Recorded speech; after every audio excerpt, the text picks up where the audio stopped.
So what's up guys, dito naman tayo sa panibagong serye ng aking vlog kung saan ay magre-rate tayo ng ibang chichirya at ipaparate din natin sa mga kuya ko. So baba na tayo at bibili ng chichirya. Let's go.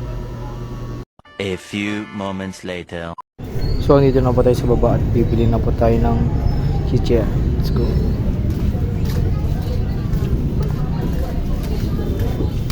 Takot na yun. Wala ko sir. Magkano? Pabili nga po. Ano yun? Isa nga po na itong cheese eat po. Cheese dip? Opo. Ilan? Isa po. Wala.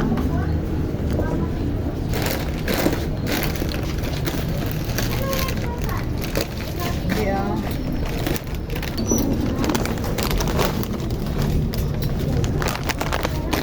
Ano ka ba? Wala na po. Dahil pati siya, huwag ka na lumabas. Pati ah. Dito po. So nakabili na po tayo ng cheese eat. Uwi na po tayo at titikman na po natin. At ipapalit na po natin sa kuya ko, mga kuya ko. Let's go. 2 hours later. So nakauwi na po ako at nakabili na po ako ng cheese eat. Ngayon titikman na po naman natin at i-rate.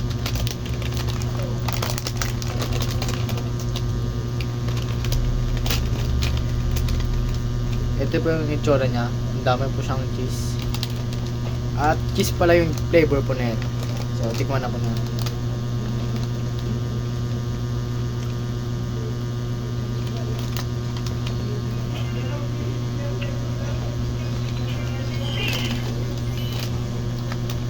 Masarap po siya.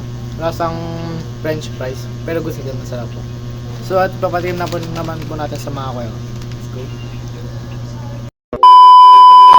Pre, rate mo nga itong ano, cheese eat kung masarap ba o hindi. Tapos rate mo na rin. Masarap siya pre. Anong lasa? Lasang cheese, ang dami. Masarap ba? Okay, goods na pre. Salamat. Papunas na. A few moments later. Pre, tingnan mo nga itong cheese eat pre kung masarap ba o hindi. Tapos rate mo. Agad. Uy. Sarap? Sarap pre. Sige, salamat pre. Sangayo ko na. So yun po, tatikman na po natin yung cheese eat at napalit na po natin sa mga kuya ko. So maraming salamat po sa panonood. Hanggang dito na po yung video. Peace out.